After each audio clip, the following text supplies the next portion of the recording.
حلقات الذكر لنا نورا سعدا ونعيما وحبورا ذنبا مع সূরা কলমের 5 এবং 6 ফাসাতুবসিরু ওয়া ইউবসিরুনা বিআইয়িকুমুল মাফতুন। হে নবী, আপনি অপেক্ষা করেন, আপনিও দেখবেন তারাও দেখবে। এই মক্কার মুশরিকরা তো আপনাকে পাগল বলতেছে, আপনি এবং এই মুশরিকরা তারা সবাই দেখবে পাগল কারা, আপনি নাকি তারা? আপনি নাকি তারা? তো আপনি বলছেন আপনি তো অস্বাভাবিক আচরণ করতেছেন, আপনার আচরণ সঠিক না। এখন কার আচরণ সঠিক না সেটা আপনি অচিরেই দেখতে পাবেন, আপনিও দেখবেন, এই মক্কার মুশরিকরাও দেখবে, সবাই এটা দেখবে। এই আয়াতের তাফসিরের মধ্যে ইমাম ফখরুদ্দিন রাজি রাহিমাহুল্লাহ ওনার এক জগৎ বিখ্যাত তাফসিরের কিতাব আছে মাফাতিহুল গায়ব। এই আয়াতের তাফসিরে দুইটা কথা হতে পারে, তার মধ্যে একটা হচ্ছে দুনিয়াতেই দেখবেন, দুনিয়াতে আপনিও দেখবেন, মক্কার মুশরিকরাও দেখবে পাগলামির আচরণটা কারা করতেছে, রাসূল আপনি করতেছেন নাকি তারা করতেছে। তাদের উপরে অচিরেই ভয়ঙ্কর আযাব নেমে আসবে দুনিয়াতেই, এই মক্কার মুশরিকদের উপর দুনিয়াতেই অচিরেই ভয়ঙ্কর আযাব নেমে আসবে, এটা সবাই দেখবে। আর আমরা এটা দেখেছি রাসূলুল্লাহ সাল্লাল্লাহু আলাইহি ওয়াসাল্লামের সামনে এই মক্কার এই লিডারগুলো, এই শয়তানগুলো সব দুনিয়া থেকে বিদায় হয়েছে না, লাঞ্ছিত অবস্থায় বদরে, উহুদে, পরবর্তী বিভিন্ন যুদ্ধে যারা রাসূলুল্লাহ সাল্লাল্লাহু আলাইহি সাল্লামের সাথে বেশি সূত্রধর্মী করছে, এদের অবস্থা অত্যন্ত ভয়ঙ্কর হয়েছে দুনিয়াতেই। তাহলে এই কথার অর্থ দুইটা হইতে পারে, একটা হচ্ছে আপনিও দেখবেন তারাও দেখবে, এর মানে হচ্ছে আপনি দুনিয়াতেই দেখবেন তাদের অবস্থাটা কি। এবং কাফেররা তারা সর্বশক্তি ব্যয় করে ইসলামকে দমায় রাখার জন্য, রাসূলুল্লাহ সাল্লাল্লাহু আলাইহি সাল্লামকে দমায় রাখার জন্য সর্বশক্তি ব্যয় করছে। ব্যয় করার পরে তারা পরাজিত হয়েছে। তারা কি হয়েছে?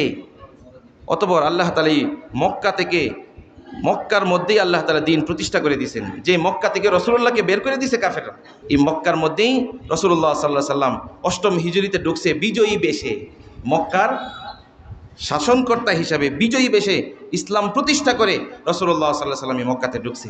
তাহলে পরাজিত কে হলো, রাসূল নাকি তারা? পরাজিত কে হলো, মক্কার মুশরিকরা নাকি রাসূল? মুশরিকরা। দুনিয়াতে পরাজিত হয়েছে না? তারা যে আদর্শ রক্ষার জন্য এত যুদ্ধ করলো যেন নিজেদের আদর্শ, কুফরি আদর্শ রক্ষা করতে পারে।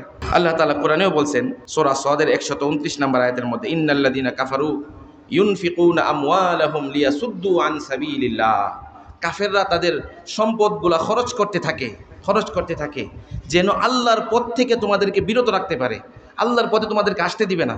এবং ফাসায়ুনফিকুনাহা সুম্মা তাকুনু আলাইহিম হাসরা। এই সম্পদ যে খরচ করতেছে কাফেররা, এই সম্পদ খরচের ফলে তারা অচিরে আক্ষেপ করবে। এই কাফেররা অচিরে কি করবে? আক্ষেপ করবে। সুম্মা তাকুনু আলাইহিম হাসরাতুন সুম্মা ইউগলাবুন। অতঃপর তারা পরাজিত হবে। বর্তমান বিশ্বের কুফফারদেরকে লক্ষ্য করে বলতে চায়, ইসলামকে শেষ করার জন্য ব্যয় করতেছো। কোনো একটা মুসলিম রাষ্ট্র যখন উত্থান হয়, জঙ্গি রাষ্ট্র বলে এটাকে উৎখাত করে দিচ্ছে, শেষ করার চেষ্টা করতেছে। বলতে চায় যেই শতাব্দী শুরু হয়েছে, ওই শতাব্দী শেষ হওয়ার আগেই সারা বিশ্বের মধ্যে আবার ইসলাম বিজয়ী হবে ইনশাআল্লাহ। হবে কি না? হওয়া শুরু হয়েছে না? বিভিন্ন রাষ্ট্রে ইসলাম প্রতিষ্ঠা হচ্ছে না? অচিরেই হবে। তারা এত খরচ করতেছে, এই খরচ তাদের পানিতে চলে যাবে। তারা আক্ষেপ করবে, হায় হায় এত খরচ কিসের উপর করলাম, এত খরচ কিসের উপর করতেছি, ইসলাম তো আবার বিজয়ী হচ্ছে, ইসলামের উত্থান হচ্ছে সারা বিশ্বের মধ্যে। যারা যেই কথাই যেভাবেই বলতে চায়, ইসলামকে দামায় রাখার চেষ্টা করে, ইসলাম দমে থাকবে না, ইসলাম দমে থাকবে, ইসলাম তার বিজয়ী বেশেই চলবে ইনশাআল্লাহ। ইসলামী শতাব্দীতেই ওলামায়ে কেরামের পর্যবেক্ষণ, এই শতাব্দীতে আবার ইসলাম বিজয়ী হবে সারা ওয়ার্ল্ডের মধ্যে। কেউ দমায় রাখতে পারবে না ইসলামকে, কেউ দমায় রাখতে পারবে না।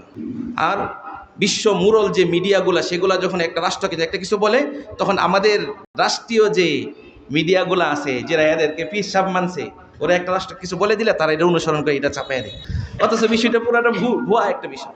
সম্মানিত হাজিরিন, ইসলামের উত্থান কেউ ঠেকায় রাখতে, বলেন ইসলামের উত্থান কেউ ঠেকায় রাখতে পারবে না। ইসলাম তার স্বগতিতে তার আপন জায়গায় পৌঁছবে। ইসলাম এই পরিমাণ গতি হবে ইসলামের, পৃথিবীর একটা কাঁচা পাকা ঘর নাই যেখানে ইসলাম প্রবেশ করবে না। সুবহানাল্লাহ বলেন সবাই। সারা ওয়ার্ল্ডের একটা ঘর থাকবে না যেখানে ইসলাম ঢুকবে না। আর রাসূল বলছেন এই কথা, আমার কথা না। রাসূল এই আখিরুজ জামানে এমন একটা সময় আসবে যখন সারা বিশ্বের একটা কাঁচা পাকা ঘর বাকি থাকবে না যেখানে ইসলাম প্রবেশ করবে না, সবাই মুসলিম হয়ে যাবে। ইসলামের এই যে উত্থান কেউ ঠেকায় রাখতে পারবে না। আল্লাহ তাআলা তার দ্বীনকে বিজয়ী করবে। আল্লাহ তাআলা বলছেন ইউরিদুন আইয়ুতফিউ নূরাল্লাহ, তারা চায় আল্লাহর নূরকে নিভাইয়া দিতে।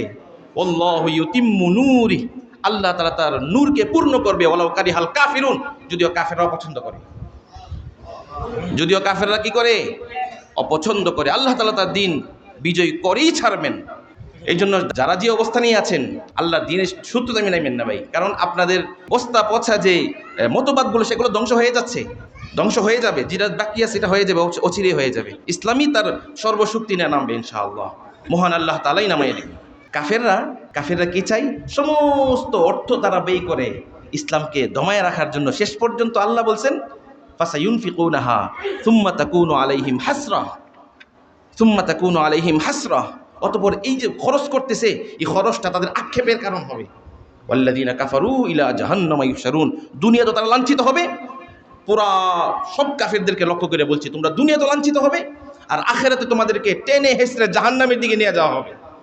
দুনিয়া তো তোমরা পরাজিত, আর আখিরাতেও তোমরা কি পরাজিত। আমাদের কয়েকজন নিরীহ মানুষকে, গাজার মুসলমানদেরকে বোমা মেরে শেষ করে দিয়ে মনে করছো তোমরা বিজয়। লাশের উপর তোমরা নৃত্য করতেছো আর বলতেছো তোমরা বিজয়। না, তোমরা পরাজিত জাতি।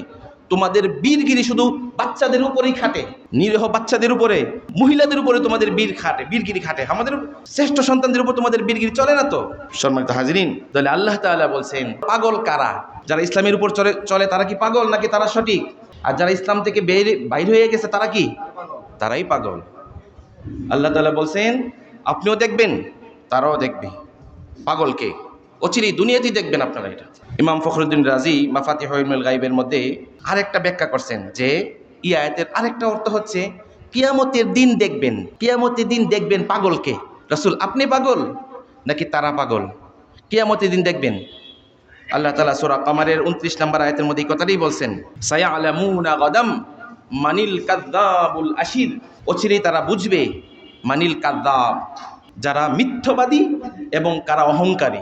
কাফেররা কিয়ামতের দিন দেখবে কারা মিথ্যাবাদী ছিল। আপনাকে তারা পাগল বলতেছে, হে রাসূল আপনাকে পাগল বলতেছে, আপনি পাগল না, তারাই পাগল। তারা যে পাগলামি করছে দুনিয়াতে, কিয়ামতের দিন তারা দেখবে মিথ্যাবাদী কারা। আপনাকে তারা মিথ্যাবাদী বলতেছে, তারা আপনি মিথ্যাবাদী না, এই মক্কার মুশরিকরাই মিথ্যাবাদী, এরাই মিথ্যাবাদী। অচিরেই তারা দেখবে, অর্থাৎ কিয়ামতের দিন তারা দেখবে কারা পাগল আর কারা সঠিকের উপর আছে। সূরা শুআরার 227 নম্বর আয়াতের মধ্যে মহান আল্লাহ তাআলা বলছেন ওয়াসায়ালামুল্লাযীনা যালামু আইয়া মুনকালাবি ইয়ানকালিবুন, যারা জুলুম করছে, যারা অপরাধ করছে, তারা জানবে তাদের প্রত্যাবর্তন স্থলটা কোথায়, কোন জায়গায় তাদের প্রত্যাবর্তন, সেটা অচিরেই তারা জানবে। এবং তাদের আক্ষেপের কারণ হবে, তারা কষ্টে, দুনিয়াতে তো কষ্ট করে। মুসলমানদেরকে দেখলেই তাদের শরীরে গা জ্বলে, মানে মাথা ঠিক থাকে না। মুসলমানদেরকে দেখলে তাদের মাথা কি থাকে না, শরীর অহংকারে, মানে গড নিজেকে কেমন মানে কষ্ট করে দুনিয়াতে। আখিরাতে তারা কষ্ট করবে। আখিরাতে কষ্ট, তাদের সবচেয়ে বেশি কষ্টটা কখন হবে? যখন আল্লাহ তাআলা জান্নাতীদেরকে জান্নাতে দিয়ে দিবেন, জান্নাতীদেরকে জান্নাতে দিয়ে দিবেন, জাহান্নামীদেরকে জাহান্নামে দিয়ে দিবেন। অথবা হাদিসের মধ্যে আছে, মুসলিম শরীফের হাদিসে, ইউতা বিল মাউত কাহাইয়াতি কাবশিন, মৃত্যুকে আল্লাহ তাআলা একটা ছাগলের বেশে, একটা কাপশনে, একটা ভেড়ার বেশে আল্লাহ তাআলা জান্নাত জাহান্নামের মাঝখানে আনবেন। ফায়ুযবাহ, অথবা এটাকে জবাই করে দেওয়া হবে। ফায়ুকাল ইয়া আহলাল জান্নাহ খুলুদুন ফালা মাউত, হে জান্নাতবাসী শুনো, তোমরা যে জান্নাতে ঢুকলা, আজ থেকে মরণ নামীয় বিষয় কি হয়ে গেছে, শেষ হয়ে গেছে, আর কারো মরণ নাই।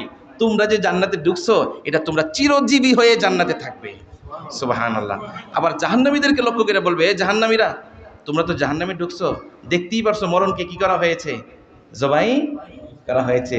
মরণকে জবাই তোমরা দেখতেই পাচ্ছ।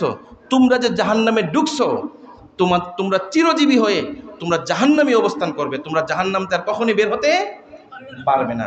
তখন তাদের আক্ষেপের অবস্থাটা কি হবে বলেন, কি পরিমাণ তাদের আক্ষেপ হবে তখন। রাসূলুল্লাহ সাল্লাল্লাহু আলাইহি সাল্লামকে আল্লাহ তাআলা এখানে এই কথাটা বলছেন, রাসূলকে সান্ত্বনা দিয়েছেন। রাসূলকে আল্লাহ তাআলা কি দিয়েছেন? একটা সান্ত্বনা, যে মক্কার কাফেররা আপনাকে এই পরিমাণ আপনাকে কষ্ট দিচ্ছে। তাহলে আমাদের মুসলিমদের এখন শিক্ষা, আমরা আমাদের উপর যতই কষ্ট আসতেছে আমরা কি করব? ধৈর্য ধরা শিখব। কি শিখবো বলেন?